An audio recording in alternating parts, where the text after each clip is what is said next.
back. We're doing the off-leash recall. And we just let them run around. They're always going to be all hyped up right there in the beginning. So I'm still following my rule. I'm calling the dog when its back is turned, and I'm putting the little subtasks together. The subtask of turning and then moving quickly. So I'm combining those two.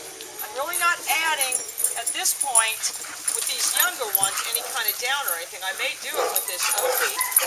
He's got a real... Obi! Good boy. No, no.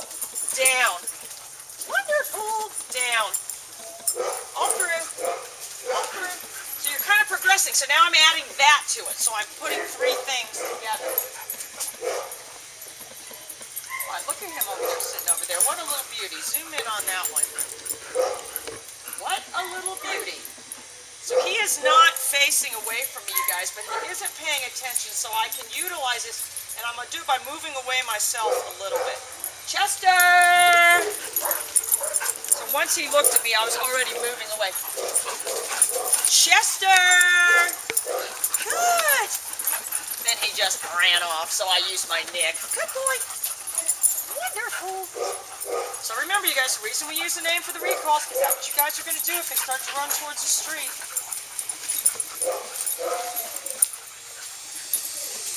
No, no, you be careful. Ellie! Elliot! Oh! And you do have to be careful in a group, you guys. They'll try to pull that little thing that he just did, which is the little head him off at the pass. Ellie? Good. But you can see he's definitely got the behavior of turning. He's got the muscle memory. And that can have a real permanence, you guys. Ellie, you know, throughout the dog's life, if we can imprint him as young as possible. Obi, down. No, down. Down. So what happened there was, you guys, the dog jumped on me, so rather than trying to correct it, because it would have been after the fact anyway, I just, every time it does that, I do this, tit for tat. You jump on me, I make you down. That's how life works. Alright, so I got my little shepherd over here, my little female. She got her back to me pretty much. Mahogany, good. So just see what happened. It just pulled her in my direction. Now I'm going to get this big boy here. Ellie. See how Ellie has a tendency to spin that specific direction, and that is going to happen, you guys. If you were really kind of training it for show and stuff, you know, they would specifically teach them to turn a different way.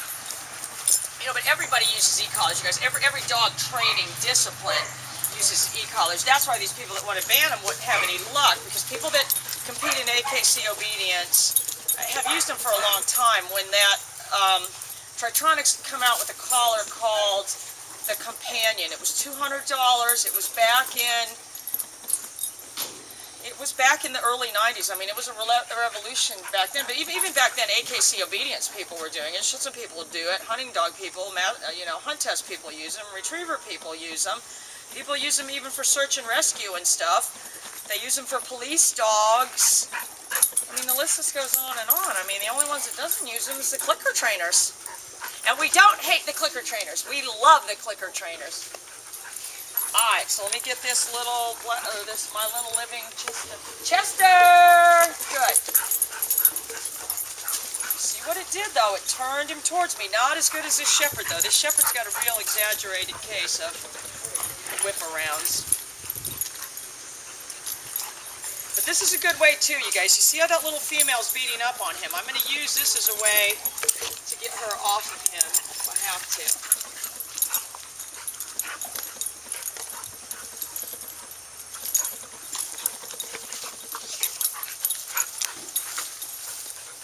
Alright, now I'm going to get him off of her. Ellie! Good. So you guys see how effective that is? There's nothing cruel about it. There's nothing to defend the e-collar, too. Alright, let me get this one as he's going away here. Chester! Good. So you guys see what happened there? He was getting ready to kind of jump, so he incorporated that into his little turn.